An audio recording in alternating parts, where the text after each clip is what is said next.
Hello, everybody, and thank you for joining us today for our latest Simplify podcast, where my panelists will be sharing their views about the underrepresentation of women in tech roles. Joining me on today's panel, we have Gillian Hepburn, Commercial Director at Benchmark Capital. Gillian sits on the advisory board for Women in Asset Servicing and is a member of the Council for Investing in Female Entrepreneurs. Next, we have Cristel Haley, who is a Tech Women 100 winner, as well as being former head of data at LV and current director of Emerald Analytics. And finally, we have Emma Norris, my former Simplify colleague and current head of business transformation at RSA. So the gender gap within tech roles is a well-known issue that's received a lot of attention over the past decade or so, but recent statistics do show promising improvements, with an increase of women in tech roles in the UK from 19% in 2019 to 26% in 2023. So it does look like things are improving. Gillian, if I could come to you first, we know that women bring unique skills and strengths as well as diverse perspectives to tech roles. Can you highlight some of these and explain how they contribute to the success of tech teams and projects and also benefit the industry as a whole, please? Yeah, so first of all, thank you very much for having me on the podcast. I think it's helpful actually to take a little step back here and think about what do we mean by tech roles, and maybe this is part of the challenge actually, because often there's a perception, isn't there, that it's about sitting coding in a dark room. And I think, and particularly maybe as we move into this increasingly digital world, but actually, if we take a step back, it's much, much broader than that, isn't it? It's particularly in our industry, it's about, understanding customer requirements to start with, which is a skill in itself. Then we've got designers working on websites. We've got huge opportunities, obviously, in the AI space. We've got people doing app development, visuals, marketing, understanding customer user journeys. So technology for me is a huge, it's a much broader industry than I think it used to be, or it used to be perceived. And as a result, women have a broad range of skills now that play right into that. If you go back to the customer piece, we're generally quite good at listening and understanding, I think. And particularly translating that into what is the customer actually asking for, and therefore how can technology solve some of these problems. We're quite creative. There's lots of leadership roles. And also, we see a huge rise of female entrepreneurs, I think, in the tech space, in the fintech space, where again, they're very keen to, I guess I would say, get stuck in and try and make things work. So for me, it's about understanding the customer and how technology can really support that in terms of that has got to just simply benefit the industry as a whole. The more people that we get investing and saving and thinking about their future finances has got to be a good thing. And maybe later on we can talk about the specific female angle on that one. Thanks, Gillian. Yeah, I was going to say, I completely agree. I think the days of IT versus non-IT are almost completely over, because it's integral to everything that we do and transforming the businesses. And it's really trying to break that down and change that stereotype of what IT is. Gillian mentioned lots of roles there.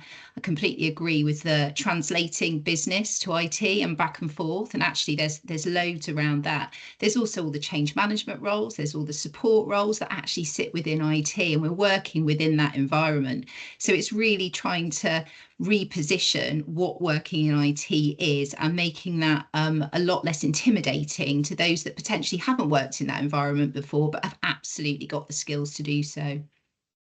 Yeah, absolutely. And it's another area that I'm very passionate in raising that awareness, because actually when you look at the types of roles that typically we would say that women are more likely to go into, you look at maybe education and training roles, caring roles, administration, multitasking, problem solving, these all directly translate to many roles within the tech industry.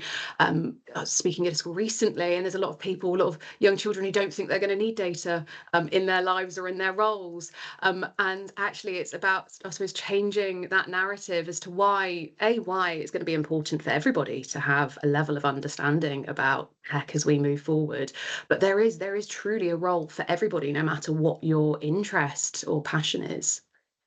But also to say there are plenty of very brilliant techie IT based women out there as well. So it's not just saying we do the support roles and the things around the outside. Absolutely. Actually they are there, and I think that is growing, and I think that's got to start at sort of ground roots level in terms of, you know, young girls starting early off in their careers, having those role models and seeing that and realizing it's something that they can do and flourish in as well. Yes, thank you. And I think we all know that the tech industry is constantly evolving. So what positive changes have you observed that are making a difference for women in tech, and how are these changes shaping the industry for the better? Cristel, if I could start with you. Yes, I think certainly over the last, I mean, I've been working in tech for over the last 10 years. And there is a lot more visible presence from women now. You know, there are a lot more women in the room from when I first started, and I was, you know, one of the only ones. And especially moving, I mean, Emma, as you said, still in that senior space, you know, we still do need to see more visibility there. But even in that context, you know, we are still seeing more women. You know, I've got some fantastic female peers in other heads of or CDO roles. So I think that visibility that has made a difference and continues to make a difference. You've also got some fantastic programs that have been set up. So things like Code First Girls, Women in Tech, who are doing fantastic work in, you know, specifically helping women, whether that's at the start, so whether that's getting girls and young ladies into a technical career, or even mid-level career switching. There's a lot of options open, which, as we touched on in that first thing, those diverse perspectives and skill sets are crucial for the tech space. So helping more women through mid-level career switching programs. I work with a company delivering data literacy programs, which again, raising that awareness in organizations, having big programs to go in and deliver data literacy skills, again, is starting to raise that awareness and get everyone thinking, and women thinking, actually, this could be an area that I could move into. We've also got some fantastic organisations that rise women up and recognise them. So the Tech Women 100 and the work that Vanessa's doing there is superb, and it builds such a great community of women in technology, all offering support, guidance, and just helping to raise their fellow women in technology up and bring more into that space as well. Fantastic. Yeah, so sorry, Gillian. No, on your way, Emma. No, I was just going to say we've also got some work that we're doing at the moment about people returning to work, which just quite often traditionally women who have taken a career break over the period that they have children and for other reasons as well. And I think that's really important, recognising the confidence and the differences that actually 5 years in this industry can make. Actually, there are different roles available and different skills required. Employee resource groups are really important to kind of allow us to network and flourish and link in with the sort of organisations that Cristel mentioned as well. And also that sort of active work with schools. I know Simplify get involved with this, as do lots of others, but really opening that visibility. I think it's good for us within the industry, but it's also good for those that are potentially just about to go into it as well. So yeah, a variety of things that are going on, and we're looking for new opportunities all the time to really expand that, and outside of the IT world, even within the same company. So really opening up what type of roles, capabilities, skill sets are required and can be really useful, because it can be a really exciting place to work, but can be an intimidating one to face into as well. Yeah, I would absolutely agree with all that. I think key to, first of all, it's about visibility and having role models. I think you mentioned that, Emma. It's just so important that women coming into the industry can see that there are opportunities, and we need to do more of that. I think networking is also vital, and traditionally women aren't very good at it, and there's lots of reasons. You know, people often say to me, well, I need to get home, because networking often takes place, doesn't it? If I look at the events even that I take part in through Women in Asset Servicing, they're often in the evening, the physical face-to-face stuff, and so many women have to get home. So we need to think about that all the time. And also mentoring, I think, is so important. About women being able to find the right mentor, somebody for them that they can really work with. But part of your question was also about how is this shaping the industry for the better. And I think it's really important to just understand that the future of investment, dare I say it, is female. We hear the stats all the time about 60% of the wealth in the UK being in female hands. It used to be by 2025. Whether the stat is correct or not, the logic is sound, particularly through women inheriting at the moment, but also the next generation coming through. And if that's the case, then women absolutely need to be at the forefront of shaping and supporting this industry and thinking about how tech can be used to help people, and particularly women, to engage, to invest, to think about things like gender wealth gap, gender pensions gap, and how can we use technology to educate and engage women. So I think there are loads of opportunities for women in tech to really help shape the future of the industry as well. Thanks, Gillian. Yeah, I think that's a really important point, and it just makes sense, doesn't it? If we are going to be make up a big proportion of the customer base going forward, it makes sense that we work in these roles so that we can feed into that. I think you've probably covered a lot of what I was going to sort of come on to next, which is you've mentioned around the initiatives that are already out there to help and support women. Support from employers is crucial in fostering a diverse workforce as well. You have touched upon a few things that you know are happening in the companies you work for. Is there any other specific actions that you think that companies can take to support women in tech, or any initiatives that you're implementing within your own organisations? So I know we've touched on sort of role models, and I think sometimes it's really easy to look at the very senior roles, and actually I think it's that visibility right through the different types and joining that up and making that really visible and making those opportunities available and visible to the rest of the workforce, because sometimes to see a CIO as female is wonderful, but that seems quite unattainable to people on the ground or people new to the industry or indeed the function and so on. Some of the other things that we're working on is not only working on, the traditional sort of things around how you present yourself in terms of CVs and interviews and so on, but also as a recruiting manager, training and supporting those to break down some of the biases that are innate in lots of people, including the women in the industry. So actually flipping it around and making sure that our recruitment strategy is sound as well.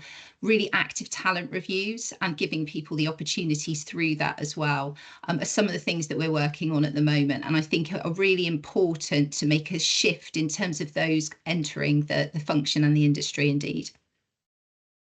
Thanks, Emma. And I yes, think it's a really good point. Sorry.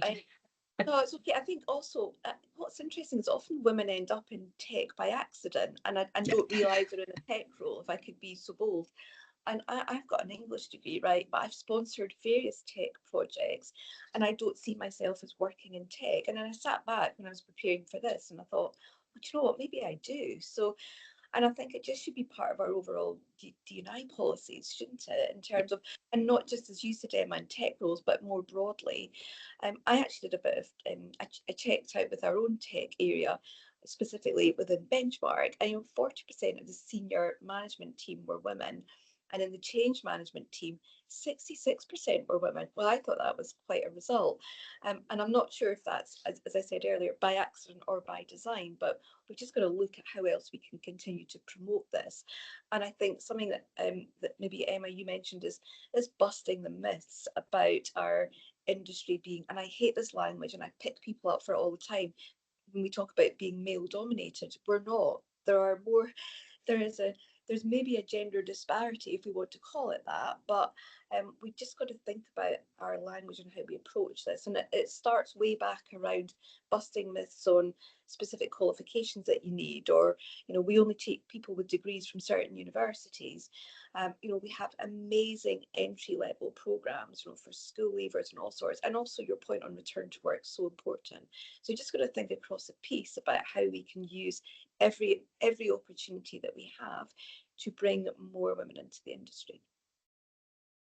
And I think looking at the way that we go about actually recruiting for those roles, for me, if I look at my history, how I first got into tech, I knew that I needed a new challenge, and it was a fantastic female recruiter who sat down, had a very human conversation with me, understood what kind of thing it was that I was interested in, and suggested, well, we've had this role for a technical analyst that's been pulled down because they wanted all of these coding languages and all of this experience, and they just couldn't find it. Said, well, we know that they're probably having a think about maybe rewording it slightly. Why don't you go and have a chat? Go and have a chat with the head of department, which is exactly what I did. So asked them for a cup of coffee, had a chat about the role, had an interview 2 weeks later, and that was my first role into tech. Now, if that had gone through the traditional, job role, go up, no one have a conversation with me, I wouldn't have even thought twice about applying.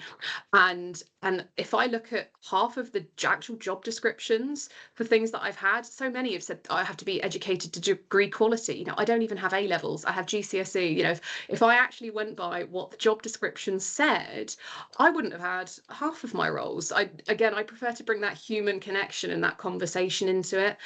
In LV, I'd managed to achieve a 50-50 split in the data office of women in tech roles, and that was, I believe, due to that change in approach. So when I was looking to hire some junior data engineers, so you have the job description and that has to go in its place, and that's all very good. Now, even when I was developing those job descriptions, you still think about some of the wording within that, but actually it was going out into the business and negotiating with my fellow senior leadership colleagues to say, these are the roles that I'm trying to fill.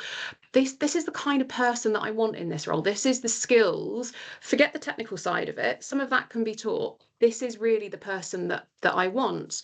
And actually, we had more female applicants, and it was just so happened that the best people for the job were the females that were applying.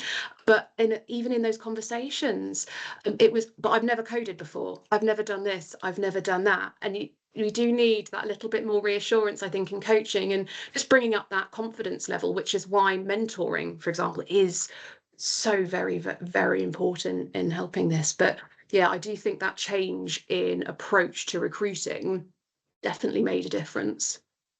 Gillian mentioned networking and that being quite difficult. One of the things that I've observed over the last few years going to industry conferences and so on is that I actually feel that that's a much more male, sorry to use the words, Gillian, dominated environment than actually within tech, within any company that I've worked in. And I think that can be really intimidating and off-putting. So I think thinking about different ways of networking, and I think there's lots out there, there's lots of things going on next week for International Women's Day with various webinars and so on, but really actively getting involved in things and meeting people, possibly in an environment that feels less intimidating and frankly needs to be brought up to date a little bit more, in my opinion, would be really useful for individuals and collectively, and really leaning into that network that you've already got, because you always know someone who's got those connections as well. So it's, again, thinking about things a little bit differently. You're absolutely right. And I always say to people, just reach out, because women are generally very amenable, right? I'll have a coffee with anybody if I can fit them in. But use LinkedIn. But if you're going to invite somebody on LinkedIn, reach out with a purpose. Yeah. Why do you want to meet that person? Generally, we're all very accommodating where we can be. So I think your point's absolutely right, Emma. It's about thinking about all the different opportunities available in terms of what's networking mean. Thank you. And I think we've sort of discussed there's lots of positives happening in this space, but there's probably still room for improvement there. So what further steps do you think can be taken to enhance the inclusion of women in tech roles? Anybody want to start? Well, yeah, you go for it, Gillian. Cristel made some great points here when she was talking about the language, and actually was scribbling them down. Things like technical analyst and engineers. That sounds, does that put people off? That in itself sounds a bit intimidating. I don't know what the answer is here, right? But maybe we can frame it a little bit differently. But I was just going to say, I think we need to be much more open-minded as well, in terms of our overall recruitment. I always think back to a session that we did here in Schroders that Steve Bartlett from Dragon's Den came along to, and he was talking about data and digital and tech, and somebody said, how do we bring the right people into the business? And he said, hire a 16-year-old, at which point I think there was a gasp around the room of, that feels a bit scary, but it's probably right, when you think about the young people and their whole approach to technology and living in a digital world. So I do think there's room for improvement, and I just think we need to think quite widely about the different areas that we've talked about this morning as to how we can make a difference. But I do think there is a positive shift. So even in the very recent past, it feels like things are improving. And I think the more of us that are in there, the quicker that will happen. It really gain momentum as well. So I don't think it's as bleak as if we'd had this conversation a couple of years ago. Yeah, it would be good to see more women in more senior. Emma, you mentioned at the start about the really technical roles, because that was still an area that I would see overwhelming number of male applicants in, and that will naturally, as we start to get more women in entry roles, naturally over time we will start to see more women in senior roles. But I think there is, as we mentioned before, around mid-level career switching. I think actually that's something that it would be good to see a lot of focus on, I suppose, a little bit earlier, just to start bringing in more women into those senior roles a little bit sooner. Yeah, and possibly an element of retraining as well. So investing in the people that you've got. So to the points made, a lot of this is about behaviours, values, capability, and actually the technical stuff can be trained. That's going to be a lot cheaper to do that than it is to go and hire someone from externally. So there's a win-win situation there in terms of career paths and shifting through your career, which we know it's not a career for life these days. We can make a number of pivots through our careers, but also from a cost perspective and building capability within the business as well. So hopefully a win-win always round. So, and to be clear, when I say career switching, again, within organisations, absolutely. If you can invest in some of the women already within your organisation, they have the context of your business. They have a lot of that background knowledge that is, absolutely crucial. And so, you invest in their retraining. You're right, and maybe once they're in the business, in whatever role starting point, they suddenly realise that tech roles aren't quite so scary as they sound.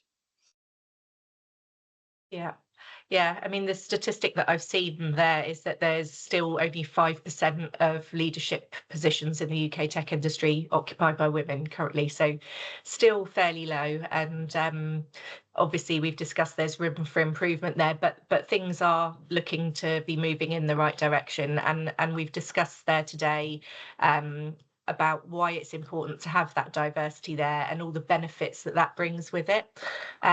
So thank you so much, Gillian, Cristel and Emma, for sharing your thoughts with us. And we really appreciate the time that you've spent with us today, and look forward to hearing more about your continued efforts that you're all making in this space. At Simplify Consulting, we do have a number of very talented women with us with a vast amount of experience working in tech roles across the wealth, life and pensions sector. So if you would like to find out more about how we can help your business, please do get in touch. Thank you, everybody.